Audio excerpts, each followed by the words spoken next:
नमस्कार, मैं हूं रविंद्र जैन और आप देखना शुरू कर चुके हैं सबकी खबर। मध्य प्रदेश में महूगंज के भारतीय जनता पार्टी के विधायक प्रदीप पटेल फिलहाल पुलिस की गिरफ्त में हैं।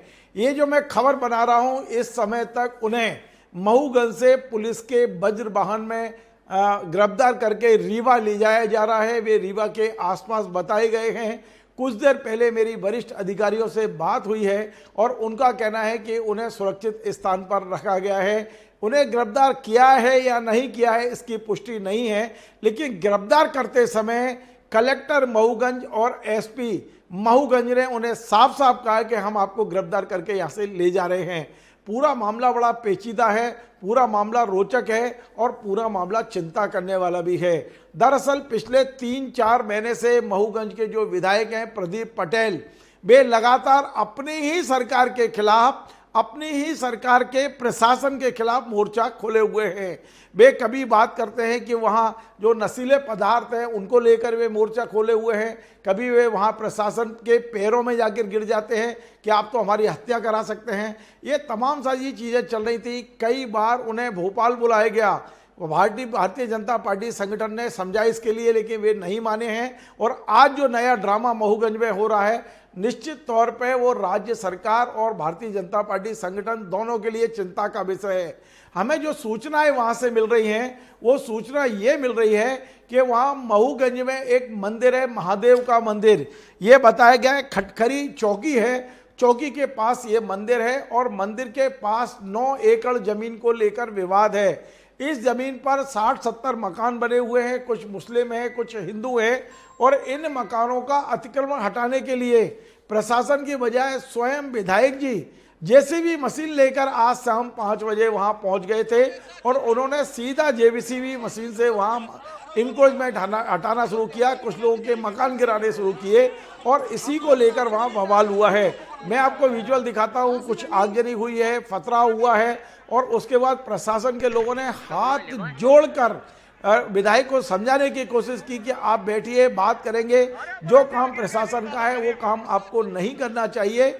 लेकिन विधायक जी नहीं माने और अंततः विधायक जी को हिरासत में लेना पड़ा है। हमें ये सारे वीडियो रीवा में विराट न्यूज के जो संचालक हैं, जो वहाँ के एडिटर हैं रामानंद पांडे जी, उन्होंने भेजे हैं। ये पूरी खबर, ये पूरी जानकारी हमने रामानंद पांडे जी के आधार पर आपको दी है, हम उनका धन्यवाद भी देते हैं। ये पूरे विजुअल में दिखा रहा हूँ। विधायक जी पूछ रहे हैं कि भाई आप मुझे किस धारा में गिरफ्तार कर रहे हैं, क्यों कर रहे हैं, लेकिन कलेक्टर ने साफ साफ कहा।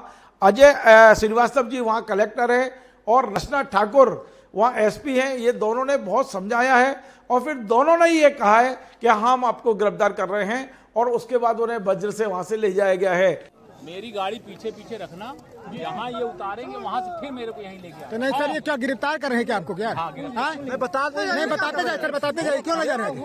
नहीं तो क्यों ले जा रहे हैं? क्यों ले जा रहे हैं आप? हमको लगता है गिरफ्तार कर रहे हैं क्या? नहीं क्या है, क्या बता के बताइए। गिरफ्तार कर रहे हो तो ठीक, गिरफ्तार कर रहे तो ठीक है। गिरफ्तार मेरे को बता दीजिए, मैं गिरफ्तार कर रहे हैं, मेरे को गिरफ्तार कर रहे हैं, गिरफ्तार ले ये आगे पूछो जी, आपको बिल्कुल गिरफ्तार कर दीजिए, बता दीजिए। ठीक है, ठीक है, आ रहा है, सब चलेंगे, सभी लोग चलेंगे। ये किस मामले में गिरफ्तारी हो रही है आपकी? एक सेकंड। हाँ सर, तो सवाल कलेक्टर साहब मुझे गिरफ्तार करके ले जा रहे हैं, क्यों ले जा रहे हैं? नहीं मुझे सर अभी चले सर, अभी जी लगाओ नारे, नारे लगाओ।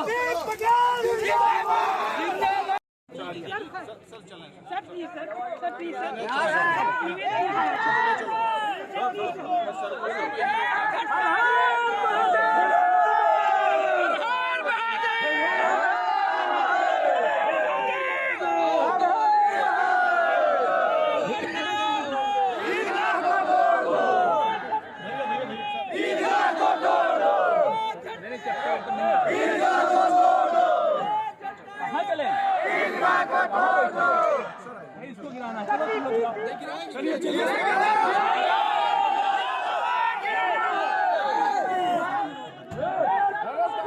तमाम सारी नारेबाजी हुई है, तमाम सारी बातें। मैंने वहाँ के आईजी को फ़ोन लगाया था। रीवा आईजी का कहना है कि अभी फ़िलहाल उन्हें हिरासत में लिया है, समझाइश की कोशिश चल रही है और तमाम सारी चीज़ों को हम जल्दी से निपटा लेंगे। लेकिन सवाल यही है कि एक विधायक पूरी तरह अड़े हुए हैं। विधायक ने अपने समर्थकों से यहाँ तक कहा है कि उनके पीछे पीछे गाड़ी लेकर आएँ, क्योंकि जहाँ भी वे उनको छोड़ेंगे वहाँ से उन्हें वापस लाएंगे और वे उसी स्थान पर फिर धरने पर बैठेंगे। इन तमाम सारी परिस्थितियों को देखते हुए जिला प्रशासन ने वहाँ धारा 163 लगा दी है। जो धारा 151 हुआ करती थी, अब नई नियम के तहत धारा 163 हो गई है। वहाँ 163 लागू कर दी गई है। 5 लोग एक साथ इकट्ठे नहीं हो सकते हैं। वहाँ पुलिस बल भारी तादाद में तैनात कर दिया गया है। इधर हमारे सूत्र में ये भी बता रहे हैं कि जो मुस्लिम पक्ष है, जिनके मकान वहाँ से हटाए जाने थे, उनका कहना है कि कई पीढ़ियों से वे वहाँ रहते हैं और उन्होंने इस इंक्रोचमेंट, कथित इंक्रोचमेंट को लेकर हाई कोर्ट में कोई पिटीशन भी दायर की है। हमें बहुत ज़्यादा डिटेल नहीं पता है। हमें सिर्फ इतना पता है कि आज विधायक जी को लेकर ये तमाम सारा मामला हुआ है और ये मामला होने के पीछे जो मंदिर है, महादेवन मंदिर है, मंदिर की भूमि पर इंक्रोचमेंट बताया जा रहा है, उसे मुक्त कराने के लिए ये विवाद हुआ है। फिलहाल प्रशासन ने वहाँ पर तमाम पुलिस बल तैनात कर दिया है। भोपाल से सरकार और भारतीय जनता पार्टी संगठन दोनों प्रयास कर रहे हैं कि इस मामले को कैसे भी बातचीत के जरिए सुलझाया जाए। कोशिश पूरी चल रही है। फिलहाल विधायक जी पुलिस की हिरासत में हैं। अब विधायक जी से संपर्क सीएम का हुआ नहीं हुआ, या मध्य प्रदेश के अधिकारियों से भी संपर्क में है नहीं है, ये हमें जानकारी नहीं है। लेकिन ये जो हाई वोल्टेज ड्रामा है, ये इस समय पूरे मध्य प्रदेश में चर्चा का विषय बना हुआ है। अब मैं आपको एक बात और बता देता हूं कि जो प्रदीप जी विधायक है, पटेल साहब, पहले कभी बहुजन समाज पार्टी में रह चुके हैं, लेकिन फिर भी बीजेपी में आए। बीजेपी में उन्होंने राष्ट्रीय स्वयंसेवक संघ के तमाम सारे जो कोर्स होते हैं वो पूरे किए हुए हैं। वे संघनिष्ठ बने और उन्होंने पूरी हिंदुत्व और सनातन की लाइन पर काम किया। लेकिन इस बार पता नहीं क्या हुआ है कि वे लगातार अपनी ही सरकार से, अपनी ही पार्टी से नाराज चल रहे हैं। वे लगातार बयानबाजी कर रहे हैं। वे लगातार वहाँ प्रशासन के खिलाफ मोर्चा खोले हुए हैं, पुलिस के खिलाफ मोर्चा खोले हुए हैं, कलेक्टर के खिलाफ मोर्चा खोले हुए हैं। और अब ये जो स्थिति बन गई है वो निश्चित तौर पे मध्य प्रदेश के लिए इसलिए चिंता की स्थिति बन गई है कि यदि विधायक जेसीबी ले जाके खुद इंक्रोचमेंट हटाना शुरू कर देंगे तो फिर कलेक्टर की जरूरत ही नहीं है, फिर प्रशासन की जरूरत ही नहीं है। ये सारे निर्णय इस तरह से होंगे तो निश्चित तौर पर यह मध्य प्रदेश के लिए बड़ी चिंता की बात है। अब प्रदीप पटेल के मन में क्या चल रहा है मुझे नहीं पता है। विधायक जी क्या सोच रहे हैं, क्यों इतने आगे बढ़ गए हैं, वो अपनी ही सत्ता और अपनी ही सरकार और अपने ही पार्टी के खिलाफ क्यों हो गए हैं। बीच में हम और आप सबको पता है, अखबारों में भी छपा था कि प्रदीप पटेल को समझाने के लिए भारतीय जनता पार्टी संगठन ने भोपाल बुलाया था, लेकिन उन्होंने कह दिया कि मुझे रिजर्वेशन नहीं मिला। और आज तक हम लोगों को सूचना ये है कि उन्होंने भोपाल आकर किसी प्रकार की संगठन से कोई बात नहीं की है। यदि गोपनीय कोई हुई हो और मीडिया में नहीं आया हो तो हमें नहीं पता है, लेकिन फिलहाल तो वे चुनौती दे रहे हैं सत्ता को भी और संगठन को भी, और आज उन्होंने प्रशासन को भी पूरी चुनौती दी है। हमारी पूरी नज़र इस खबर पर है, जो जानकारी होगी फिर शेयर करेंगे। लेकिन आज की ये खबर मध्य प्रदेश के लिए, भारतीय जनता पार्टी की सरकार के लिए, भारतीय जनता पार्टी के संगठन के लिए एक चिंता वाली खबर ज़रूर है। आपको हमारा ये कार्यक्रम पसंद आए तो आप इसे शेयर करें, लाइक करें, कमेंट करें, और आपसे बार बार निवेदन है हमारे इस चैनल को सब्सक्राइब अवश्य करें। धन्यवाद।